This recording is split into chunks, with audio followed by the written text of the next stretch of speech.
السلام علیکم آقا جان۔ علیکم السلام میرے بھائی، کیسے ہیں؟ خیریت سے ہیں؟ ٹھیک ہے نا؟ الحمدللہ اللہ پاک کا الحمدللہ احسان ہے۔ آپ الحمدللہ، کیسے ہیں آقا جان؟ اللہ آپ کو عزت، اللہ آپ کو عزت۔ Thank you sir. آقا صاحب میں ایکس سنی مسلم ہوں اور پریکٹسنگ جی شیعہ ہوں۔ تو الحمدللہ۔ جو ہے میرے کچھ جو ہے اشکالات ہیں، کچھ سوالات ہیں، جی کیونکہ سر۔ میں ایک اہل سنت جو ہے ماتریدی جو ہے فقہ سے بلونگ کرتا ہوں خاندانی طور پہ۔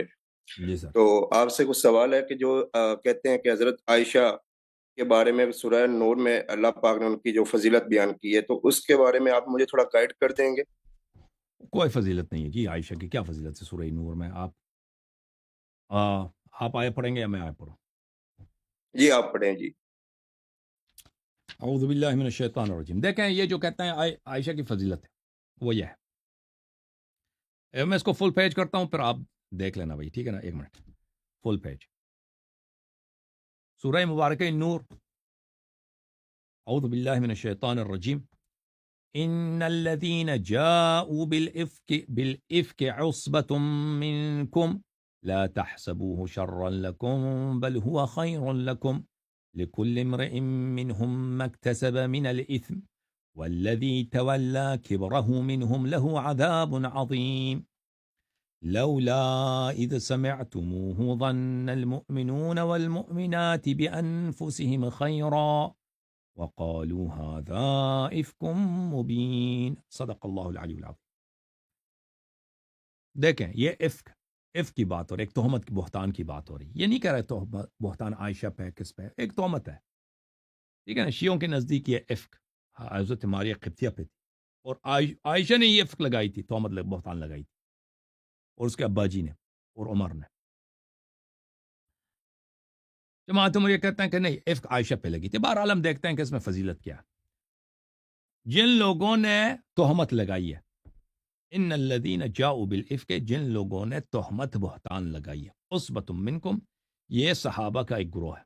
صحابہ کے ایک گروہ نے نبی صلی اللہ علیہ وسلم کے ایک زوجہ پر، چاہے وہ جناب ماریہ ہوں چاہے وہ عائشہ ہوں، اس پہ ناموس کی اور عفت کی منافی عمل کی جو ہے کیا تہمت لگائی۔ اس میں عائشہ کی کوئی تعریف ہے؟ تعریف مجھے بتائیں نا، تعریف ہے اس میں عائشہ کی؟ چلے مان لیتے ہیں یہ ایک منٹ کے لیے عائشہ کے لیے، یہ فقرہ جو میں نے پڑھا اس میں کوئی تعریف ہے عائشہ کے لیے؟ صرف اتنا ہے کہ اس پہ تہمت لگی ہے زنا کی، ٹھیک ہے نا؟ اب وہ یہ تو نہیں وہ بات تقویٰ ہے فلان ہے، چلے ثابت ہو گیا زنا نہیں دیا، ٹھیک ہے نا؟ لیکن یہ اس سے زیادہ تو تعریف نہیں ہے نا، کہ زنا کی تہمت میں وہ کیا ہے، وہ پاک ہے۔ حالانکہ یہ زنا کی تہمت خود عائشہ نے لگائی تھی، کس پر؟ ماریہ پر، لیکن ہم مان بھی لینا کہ چلے تہمت عائشہ پہ لگی تھی، تو اس میں صحابہ کی مذمت ہے نا، کہ صحابہ مسلمانوں کے گروہ نے، وہ یہودی کر لیتے تھے کوئی بات تھی، صحابہ ہی نے تہمت لگائی ہے جی،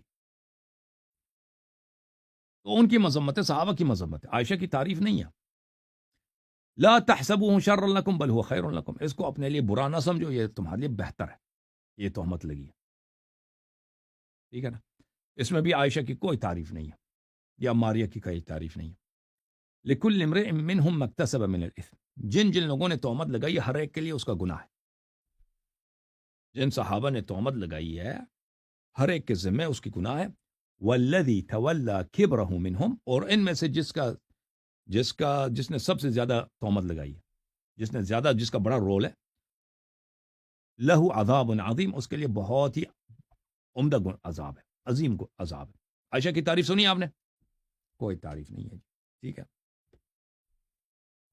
لولا اذ سمعتموه ظن المؤمنون والمؤمنات بانفسهم خیرا، جب آپ لوگوں نے سنا تھا کہ بھئی یہ بہتان ہے کہ نبی صلی اللہ علیہ وسلم کی ایک وائف نے غلط حرکت کی ہے، عفت کے منافی عمل انجام دیا، تو آپ لوگوں نے حسن ظن کیوں نہیں رکھا؟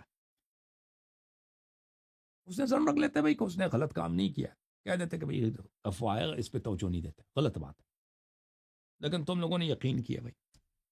عائشہ کی تعریف آپ کو نظر آ رہا ہے کہ عائشہ با تقویٰ ہے، عائشہ کا علم ہے، عائشہ یہ تو کوئی بات ہی نہیں اس میں نا۔ مذمت ہو رہی ہے کن کی؟ جن صحابہ نے بہتان لگائی، اور بقیہ مسلمانوں نے جنہوں نے یقین کر لیا کہ جی ہاں ماشاءاللہ نبی کی بے عزتی ہو گئی، خوب اس کی بیوی نے کیا کیا؟ زنا دی۔ وقالوا هذا افک مبین، آپ کو چاہیے تھا کہ یہ کہہ دیتے کہ بھئی یہ بہتان ہے، یہ بہتان ہے، ایسا چیز نہیں ہو سکتا. صحیح ہے. تو اس میں یہ اگر زیادہ سے زیادہ یہ ہے کہ بھئی عائشہ نے زنا نہیں دیا، یہ تعریف ہے ہی ہے. تو تعریف اگر یہ ہے تو بھئی یہ تو کوئی عورت دنیا میں کہہ دینا کہ ہم آپ کی تعریف کرنا چاہتے ہیں. کوئی آپ کے پاکستان میں کوئی اینکر وومن ہے نا ٹی وی اسٹیشن پہ، ان سے اگر کوئی کہہ دے کہ میں آپ کے لیے بڑے تعریف کرنا چاہتا ہوں، ہاں ماشاءاللہ، کیا تعریف کریں گے؟ تعریف یہ کہ آپ ماشاءاللہ بڑے عورت ہیں جی، ماشاءاللہ ماشاءاللہ، آپ تو زنا دیتی ہی نہیں ہیں. آپ زنا نہیں دیتی تو لوگ کیا کہیں گے آپ کو؟ تو وہ عورت کیا کہ جوتے اٹھا کے نا آپ کو مار کے وہاں سے نکال دے گی. وہ کہتے ہیں بے وقوف بے غیرت، یہ کوئی تعریف ہے کہ میں نے زنا نہیں دی؟ جا اپنی اپنی اماں کی، اپنی پھوپھی کی، اپنی خالہ کی اس طرح تعریف کرو کہ زنا نہیں دی ہے. یہ تعریف نہیں ہے بھائی، ٹھیک ہے نا. تو یہ ایک بات. دوسرے جو آیت ہے وہ یہ ہے اگلے صفحے پر، الخبیثات للخبیثین والخبیثون للخبیثات والطیبات للطیبین والطیبون للطیبات اولئک مبرؤون.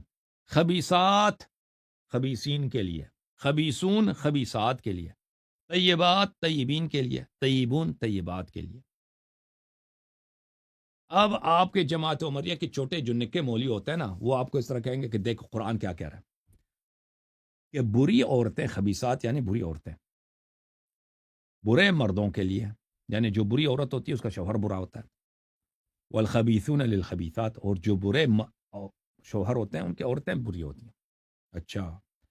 والطیبات للطیبین، اچھی عورتیں اچھی مردوں کے لیے ہوتی ہیں، یعنی ایک اور اس کے مقابلے والطیبون للطیبات، اور اچھے مرد اچھے عورتوں کے لیے ہوتے ہیں. تو اس کا مطلب یہ ہے کہ ایک شخص اگر خود اچھا ہے تو اس کی بیوی بھی ضرور طیبہ ہوگی، شریف ہوگی، شریف ہوگی. تو نبی صلی اللہ علیہ وسلم تو طیب ہے بلا شک، تو عائشہ کا بھی پاکی ثابت ہو گیا. وہ اس طرح ترجمہ کرتے ہیں. ہاں، یہ ترجمہ غلط ہے، میں بتاؤں گا. اچھا بقیہ آیا پڑھیں. اولئک مبرؤون مما یقولون، وہ لوگ بری ہیں، وہ لوگ برتر ہیں ان تہمتوں سے جو ان کے متعلق دیا جا رہا ہے. لہم مغفرت و رزق کریم، ان کے لیے مغفرت اور رزق کریم ہے. طیبات اور طیبین کے لیے. اچھا، طیبون کے لیے، طیب لوگوں کے لیے. اس کا اصلی ترجمہ کیا ہے؟ اصلی ترجمہ اس کا یہ ہے میرے عزیز، اصلی ترجمہ یہ ہے کہ خبیث باتیں خبیث لوگوں کے لیے، چاہے وہ مرد ہیں چاہے عورت ہیں، یعنی خبیث افواہیں جو ہے نا، بری باتیں، یہ خبیث لوگوں کے لیے. والخبیثون للخبیثات، اور خبیث جو عوام ہوتے ہیں، خبیث لوگ ہوتے ہیں، وہ ان کی شان میں خبیث باتیں، بری باتیں. والطیبات للطیبین، اچھی باتیں طیب لوگوں کے لیے. والطیبون للطیبات، اور طیب اچھی لوگ اچھے باتوں کے اہل ہوتے ہیں، اچھے صفات کے اہل ہوتے ہیں. اچھے لوگ مبرؤون مما یقولون، اولئک، اچھے لوگ جو ہیں خبیث باتوں سے یہ پاک ہوتے ہیں. لہم مغفرت و رزق کریم، ان کے لیے مغفرت اور رزق کریم. اچھا، ان میں سے کون سا ترجمہ صحیح ہے؟ لازمی بات ہے کہ میں نے جو ترجمہ کیا صحیح ہے، کیونکہ دنیا میں بہت سارے لوگ ہوتے ہیں کہ شوہر اچھا ہے بیوی برا ہے، بیوی برا ہے بیوی بری ہے شوہر اچھا ہے. ٹھیک ہے نا، اس طرح دنیا میں تو بہت ہوتا ہے. حضرت نوح علیہ السلام طیب تھے، ان کی عورت غیر طیبہ خبیثہ. یہ کتاب ہے جامع البیان عن تأویل آیات القرآن، ابن جریر طبری کی جزء 17. یہاں پر دیکھیں اس آیت کی تفسیر میں صفحہ نمبر 127 ہے، الخبیثات للخبیثین.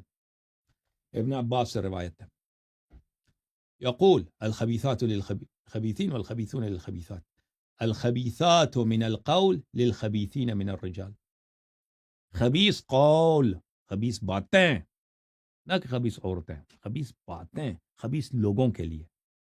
والخبیثون من الرجال للخبیثات من القول، اور جو لوگ خبیث ہیں، خود خبیث ہیں، خبیث یعنی برے لوگ ہیں، ناشائستہ لوگ ہیں، وہ ناشائستہ اقوال کے، ناشائستہ باتوں کے وہ مستحق ہیں. والطیبات للطیبین، یقول الطیبات من القول للطیبین من الرجال. جو اچھی باتیں ہیں، اچھی باتیں طیبات، قول جو طیب ہے، وہ اس کا مستحق کون ہے؟ اس کا مستحق طیب لوگ ہیں. والطیبون من الرجال للطیبات من القول. مجاہد نے بھی یہی کہا، ٹھیک ہے نا. اور پھر مجاہد سے دوسرے نے سے بھی یہی روایت ہے، ابن نجیح سے بھی یہی ہے، مجاہد کا قول، اور پھر بہت سارے مفسرین کا قول یہی ہے، صحابہ تابعین میں سے ایک، اس کا مطلب یہ بنتا ہے، ٹھیک ہے نا؟ جو اچھی بات ہے وہ اچھی لوگوں کے لیے، جو بری بات ہے وہ بری لوگوں کے لیے ہے۔ تو اس میں عائشہ کی تعریف کہاں ہے؟ اوکے، اچھا اب لے کے آتے ہیں بھائی صاحب کو، کیا فرماتے ہیں، ایک منٹ بھائی، اب سمجھ آئیے بھائی، اسامہ، مسٹر اسامہ مہدی۔ جی آغا صاحب، یہ ہمارے نصاب میں جو ہے نا ہمیں پڑھایا گیا تھا، ہماری جو دینی کتب تھی اسکول میں، مدارس میں جو کتب تھی اسلامیات اور اردو کی جو کتب تھی، ان میں یہ ہمیں واضح طور پہ پڑھایا گیا تھا کہ جو ہے عائشہ پہ تہمت لگی، جناب عائشہ پہ، اور جناب اللہ نے جو ہے ان کی جو ہے ڈیفینس میں یہ آیات نازل کی، تو ہمیں آج تک ممبروں پہ یہی بتایا گیا۔ اور ہم دوسری یہ مان بھی لینا، میں اسامہ بھائی اس بات کو مان بھی لینا، اس میں عائشہ کی تعریف نہیں ہے، عائشہ نے زنا نہیں کیا، جی زیادہ سے زیادہ یہی کہا، اور ہم نہیں کہتے عائشہ نے زنا کیا، ٹھیک ہے نا، اس واقعے میں وہ واقعی افک جو ہے وہ ہم اس کو جھوٹ ہی سمجھتے ہیں۔ اصل جو واقعی افک ہے، عائشہ نے، حفصہ نے، ابو بکر عمر نے، ان چاروں نے، کیونکہ رسول صلی اللہ علیہ وسلم کو اولاد نہیں ملے ان دونوں سے، عائشہ حفصہ سے۔ رسول صلی اللہ علیہ وسلم کو اللہ نے کس سے دی؟ حضرت خدیجہ سے، اور پھر ہجرت کے بعد حضرت ماریہ سے۔ سیدنا حضرت ابراہیم علیہ السلام رسول صلی اللہ علیہ وسلم کے شہزادے، ان کی والدہ گرامی کون ہے؟ جناب ماریہ، اور جناب ماریہ بہت خوبصورت تھی، نہایت خوبصورت تھی، تو یہ لوگ ان سے حسد کرتے تھے، تو ان لوگوں نے افواہ پھیلا دی کہ ان کا جو بیٹا ہے ابراہیم، یہ رسول صلی اللہ علیہ وسلم کے اپنی نہیں ہے، یہ اس عائشہ کے بوائے فرینڈ کا، اس کے ماریہ کے بوائے فرینڈ ہے، اس کا کزن ہے، اس کا ہے، ٹھیک ہے، واقعہ بڑا مشہور ہے، وہ صحیح مسلم میں بھی موجود ہے۔ اصل جو افک کا واقعہ یہ ہے، اس کا محل نزول یہ ہے، ہم اس سے درگزر بھی کریں نا، کہتے ہیں چلے عائشہ کے لیے، ہم تو اصل واقعی افک جو عائشہ والے واقعی افک وہ ہوا ہی نہیں ہے، ہم تو نہیں سمجھتے کہ عائشہ نے وہاں پہ کوئی زنا کیا، سمجھ میں آ رہی نا بات آپ؟ جی لیکن آیا زیادہ سے زیادہ یہ ہے کہ عائشہ نے زنا نہیں کیا، اس میں صحابہ کی مذمت ہے کہ صحابہ نے تہمت لگائی ہے، اور بقیہ جو میں نے پڑھی اس میں عائشہ کی تعریف کہاں ہے؟ جی سر بولیں۔ جھوم جاؤ، پرواز کرو، کیوں فخر سے سر اٹھا، کیونکہ اللہ تعالیٰ نے تمہیں انتخاب کیا، صراط حق پر صرف تم ہو، صراط ایمان پر صرف کیا، کیونکہ اللہ تعالیٰ نے تمہیں انتخاب کیا، صراط حق پر صرف تم ہو، صراط ایمان پر صرف